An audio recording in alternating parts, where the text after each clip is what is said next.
ကျမနာမည်ကပလောင်ဆိုရှင်လူပွန်ယူပါနော်ကျမကဒီမှာအဓိကလာချင်းရွေးချက်ကတော့ဒီ CSW မှာဒီအမျိုးသမီးမြန်မာပြည်မှာရှိနေတဲ့အမျိုးသမီးတွေရဲ့အခွင့်အရေးတွေနဲ့ပတ်သက်ပြီးတော့မှဘလို့အခြေအနေမှာရှိနေပြီလဲအမျိုးသမီးတွေရဲ့လက်စင်နဲ့မျှဘဝမှာခံစားနေရတဲ့ဒီအကြမ်းဖက်မှုတွေနဲ့ပတ်သက်ပြီးတော့မှမြန်မာပြည်ကတကယ်ပဲတိုးတက်မှုရှိပြီလားဆိုတဲ့အခြေအနေတွေမှာနဲ့ပတ်သက်ပြီးတော့မှဒီမှာရှိနေတဲ့အတိုင်းဝိုင်းတွေကိုတော်လကောင်းနိုင်ငံတကာအတိုင်းဝိုင်းတွေတော်လကောင်းမြန်မာပြည်မှာရှိနေတဲ့မြို့သမီးတွေရဲ့အခြေအနေကိုလာပြီးတော့မှဖလှယ်ပေးရပါမယ်ပြီးတော့အခုပေါ့နော်အခုဒီတစ်ခါလာရချင်းရဲ့အကြောင်းရင်းကဒီအမျိုးသမီးတွေဘယ်လိုအခြေအနေရှိပြီဆိုတဲ့အကြောင်းလာဖလှယ်တာပေါ့နော်အဲ့ဆိုတော့အခုညီမလေးထမ်းဆောင်နေတဲ့အလုပ်ကကျမကအခုဒီကိုလာရဒါကတော့ဒီအမျိုးသမီးများဖွဲ့ချုပ်မြန်မာနိုင်ငံရဲ့ကိုစားအနေနဲ့လာတာပေါ့နော်ဒါကျမကဒီအမျိုးသမီးများဖွဲ့ချုပ်မြန်မာနိုင်ငံမှာဆိုရှင်တော့ဒီတဘာပတိဖွဲ့ဝင်တယောက်ပေါ့နော်ဟုတ်ကဲ့ပါအဲ့ဆိုတော့အခုညီမလေးတို့အခုပေါ့နော်ဘယ်အခြေအနေထိမြန်မာပြည်မှာရှိနေတဲ့ဒီမြန်မာအမျိုးသမီးတွေနဲ့ပတ်သက်ပြီးတော့လှုပ်ဆောင်နေတဲ့ project ပေါ့နော်နည်းနည်းလေးပြောပြလို့ရမှာကျမတို့ကဒီအမျိုးသမီးများဖွဲ့ချုပ်မြန်မာနိုင်ငံအောက်မှာဆိုလို့ရှင်တော့ကျမတို့ကဒီအမျိုးသမီးအဖွဲ့ဝင်73ဖွဲ့ရှိရပါတော့ဒီတိုင်းသားအမျိုးသမီးအဖွဲ့ဝင်တွေ73ဖွဲ့ရှိရဲအဲ့လိုမျိုးအဖွဲ့အသီးသီးအောက်မှာဆိုလို့ရှင်တော့ဒီအမျိုးသမီးစွမ်းရည်မြင့်တင်ရေးလုပ်ငန်းစဉ်တွေကိုစီလှုပ်ဆောင်နေကြတာပေါ့နော်။ဘာဖြစ်လို့လဲဆိုတော့မြန်မာပြည်မှာကျမတို့တွေကအမျိုးသမီးဖြစ်တဲ့အခါမှာဒီအမျိုးသမီးဖြစ်တဲ့အတွက်ကြောင့်မို့community ကတော့၎င်းဒီအစိုးရကတော့၎င်းဖိနှိပ်ခွဲခြားဆက်ဆံမှုကအရန်ကိုခံစားရတာပေါ့နော်များတယ်မြန်မာပြည်တိုင်းဝိုင်းမှာအားလုံးသိတဲ့အတိုင်းပဲအမျိုးသမီးတယောက်ကမဒိန်းကျင့်ခံရပြီဆိုရှင်တော့ငါမဒိန်းကျင့်ခံရပါတယ်ဆိုတာပြည်သူလူထုရှေ့မှာတော့ကိုမိသားစုထဲမှာတော့မှဖွင့်ပြောဖို့အရန်ခက်ခဲတယ်အဲဒါကြောင့်မို့ကျမတို့တွေကဒီလိုဖြစ်နေတဲ့ဖြစ်စဉ်တွေကိုပပျောက်နိုင်ဖို့အတွက်ကအမျိုးသမီးတွေကကိုယ်တိုင်ကိုယုံကြည်မှုပထမဦးစွာရှိရမယ်ကိုယုံကြည်မှုရှိမှသာလျှင်ကိုကဘာဖြစ်နေလဲဘလို့ခံစားနေရလဲဆိုတဲ့ဥစ္စာကိုကျမတို့ကပြန်ပြောနိုင်မယ်အဲ့ဒါကြောင့်မို့အမျိုးသမီးတွေကိုယ်တိုင်ကစွမ်းရည်မြင့်တင်ဖို့အရန်ကိုရည်ကြည်တယ်ကိုစွမ်းရည်မြင့်တင်နိုင်မှသာလျှင်ကျန်တဲ့ကိုယ့်ရဲ့မိသားစုတော်၎င်းကိုယ့်ရဲ့ပတ်ဝန်းကျင်ကိုတော်၎င်းကိုကစွမ်းရည်မြင့်တင်ပေးနိုင်မှာပေါ့နော်အဲ့လိုပဲမြန်မာပြည်မှာရှိနေတဲ့အမျိုးသမီးတွေကလည်းပဲစွမ်းရည်တွေရှိလာပြီးအရေးချင်းတွေရှိလာပြီးဆိုလို့ရှင်တော့ဒီ leadership role ထဲမှာပေါ့နော်ဥဆောင်မှုအခန်းကဏ္ဍတွေမှာပါဝင်လာနိုင်မှာပေါ့အဲ့ဆိုတော့ဒီ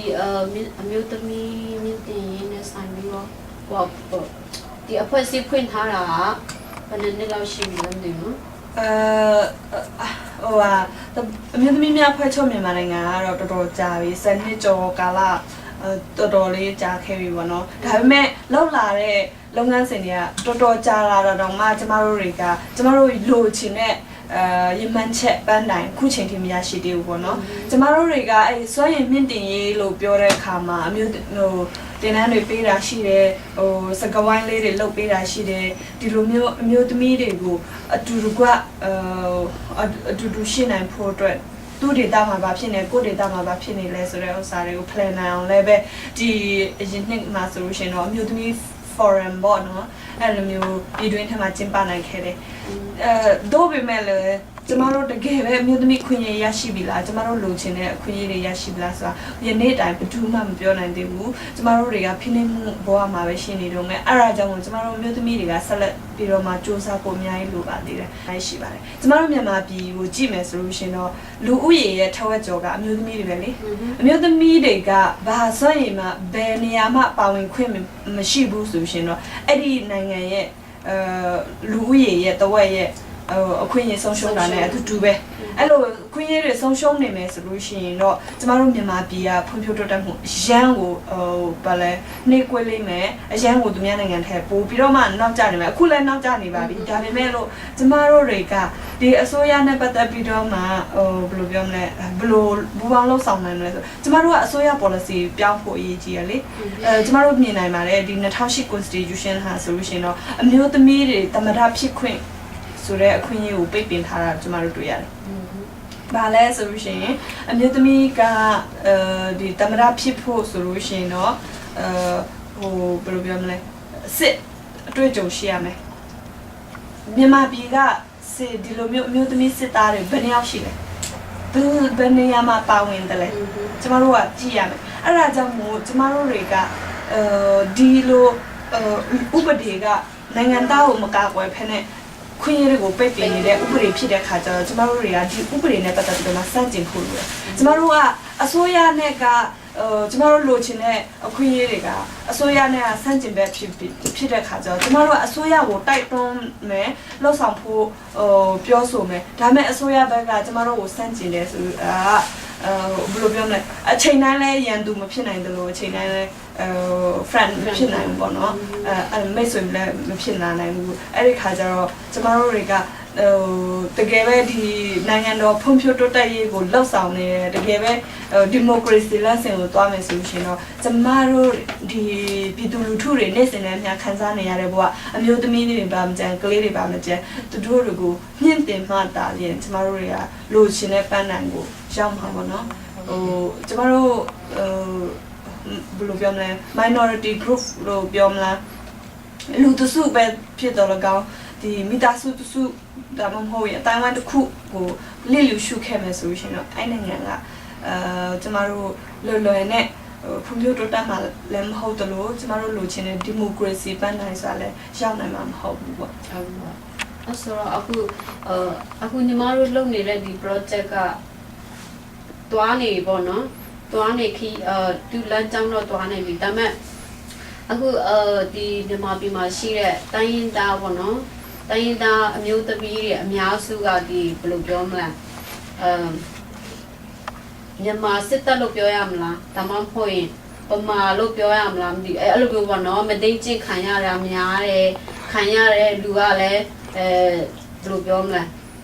ကလေးရောမိခင်ပါမကြံပေါ့နော်အဲ့လိုမျိုးခံနေရတယ်ဆိုတော့ဒီအပေါ်မှာရောသူတို့တွေကိုဘယ်လိုစိတ်ပိုင်းဆိုင်ရာအဖြစ်ဘယ်လိုမျိုးပြန်ပြီးမှကုစားပေးတယ်လေပေါ့ကျမတို့တွေကဒီလိုကုစားမှုလုပ်နိုင်ဖို့အတွက်ကဆွေးရမှာတောင်းရှိရလေကျမတို့တွေကတတ်နိုင်တဲ့အားနဲ့CBO လို့ခေါ်တဲ့လူထုအခြေဆိုင်အဖွဲ့အစည်းတသေးလေးပဲရှိသေးတယ်ဒီလိုလုပ်နိုင်ဖို့ကအမှန်တရားရရှိဖို့ဒီလိုနစ်နာတဲ့လူတွေကိုကုစားနိုင်ဖို့အတွက်ကအစိုးရမှာတောင်းဝင်ရှိဆုံးပဲအစိုးရက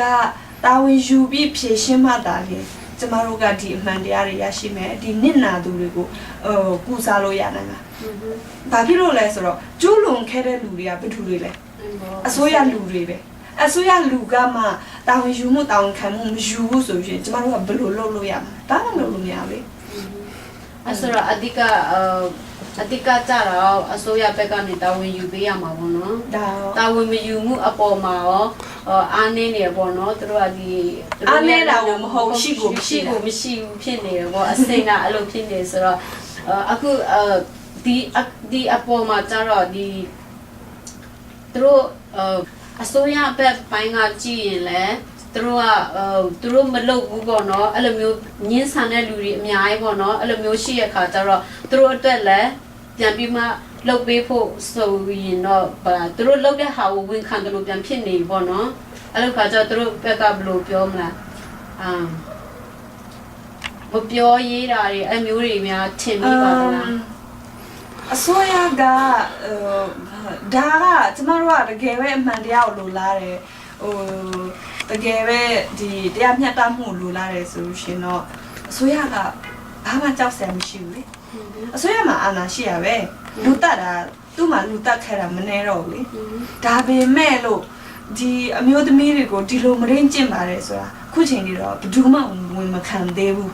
ဒီတိုင်းရင်သူတွေအများကြီးသူတို့မှမရင်းကြည့်ခံအခုချိန်ထိလည်းပဲရှိနေတော့မယ်ဒီလိုစစ်ဖြစ်တဲ့အတွက်ကြောင့်မို့သူတို့တွေကစစ်ရဲ့ဒဏ်ကိုခံပြီးတော့မှတစားခံအဖြစ်အမျိုးသမီးနဲ့ကလေးတွေကအများဆုံးခံခဲ့ရတယ်ဒီလိုခံခဲ့ရတဲ့ဟာကိုကျမတို့ကပူစားမှုမလုပ်ဘူးဆိုလို့ရှိရင်တော့ဒီလူတွေရဲ့အတန်မပါဖ ne တော့ကျမတို့လိုချင်တဲ့အမှန်တရားကျမတို့လိုချင်တဲ့လူလက်မှုဘယ်တော့မှရမှာမဟုတ်ဘူးလို့ကျမပြောချင်တယ်အဲ့ဒါကြောင့်မို့အစိုးရအနေနဲ့ကတော့ဘယ်အစိုးရတက်ဘယ်အစိုးရဖြစ်တကယ်ပဲအာဏာရလာပြီဆိုလို့ရှိရင်တော့တေချာတာတစ်ခုကဒီကိုဒီမိုကရေစီအစိုးရအဖြစ်သတ်မှတ်တဲ့ဘယ်လိုပြောမလဲပြည်သူတွေရဲ့အတန်ကိုနားထောင်ပေးရမှာပဲပြည်သူတွေကဘာကိုလိုအပ်နေလဲပြည်သူတွေကဘာတွေတောင်းဆိုနေလဲဆိုတဲ့ဥစ္စာကိုအစိုးရကချင်းချင်းပြီးတော့မှနားထောင်ပြီးတော့မှဘာဖြစ်နေတယ်လဲဆိုတဲ့ဥစ္စာကိုလှုပ်ဆောင်ပေးရမှာအဓိကအစိုးရရဲ့တာဝန်ပဲလေအဆိုတော့အခုနောက်ဆုံးတစ်ချက်မေးချင်တာပါနော်အဆိုတော့ဒီညီမတို့လုပ်နေတဲ့အဖွဲ့အစည်းအပေါ်လုပ်တဲ့အပေါ်မှာပေါ့နော်ဒီ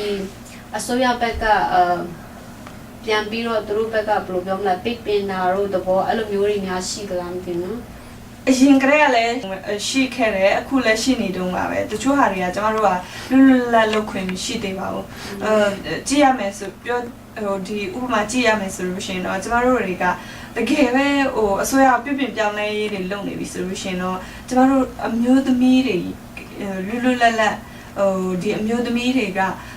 မာအစည်းအဝေးလုပ်ချင်လားဒါမှမဟုတ်ရင်လည်းဒီအမျိုးသမီးတွေစုဖွဲ့ခွင့်ပွင့်လင်းနဲ့နိုင်ငံရေးအရာဆွေးနွေးခွင့်တွေလုပ်မယ်ဆိုလို့ရှိရင်တော့အစိုးရကခွင့်ပြုတင်တယ်လေအခုကအမျိုးသမီးအဖွဲ့ကြီးပဲလည်းမဟုတ်ဘူးလူထုအခြေပြုအဖွဲ့အစည်းတွေအကုန်လုံးကိုပဲကန်သက်ချက်ကတော့ရှိနေတော့မယ်ပေါ့နော်အခုချိန်ထိနော်ဒီကိစ္စတွေအကုန်လုံးပြီးမြောက်သွားပြီဆိုတော့ပြန်ပြီးကိုနေကိုမျိုးပြန်ရောက်တဲ့အချိန်မှာပေါ့နော်ဆက်လက်ပြီးလှုပ်ဆောင်ရမယ် project လေးတွေနည်းနည်းပေါ်ပါတော့ကျမတို့ကခုနပြောသလိုကျမတို့ရေမှန်ချက်ပတ်နိုင်မရမချင်းတော့ဆက်လက်သွားနေရအောင်ပါပဲပေါ့နော်ကျမတို့ရှိတဲ့အားနဲ့အင်းနဲ့ကျမတို့ကတော့ဆက်လက်ပြီးတော့မှဒီအမျိုးသမီးရေးနဲ့ပတ်သက်ပြီးတော့အမျိုးသမီးရေးလို့ပြောမယ်ဆိုရှင်လဲဒါကနိုင်ငံရေးပါပဲဘယ်နိုင်ငံတနိုင်ငံထဲမှာခုနပြောလို့လူတစုကတော့၎င်းအနေစုကတော့၎င်းလူရှုခံနေရမယ်ဆိုလို့ရှင်တော့အဲ့နိုင်ငံကကျမတို့လွတ်လပ်တဲ့နိုင်ငံလို့ပြောလို့မရဖွံ့ဖြိုးတိုးတက်တဲ့နိုင်ငံလို့ပြောလို့မရတဲ့အတွက်ကြောင့်ကျမတို့လိုချင်တဲ့အခွင့်အရေးတွေများမချင်ရတော့ဆက်လက်ပြီးတော့မှတိုက်ပွဲဝင်အောင်မယ်ပေါ့အခုလိုဖြေချပေးတဲ့ညီမလေးကိုအရင်ကကျေးဇူးတင်ပါတယ်။ကျမနာမည်ကချက်တင်အောင်လို့ခေါ်ပါတယ်။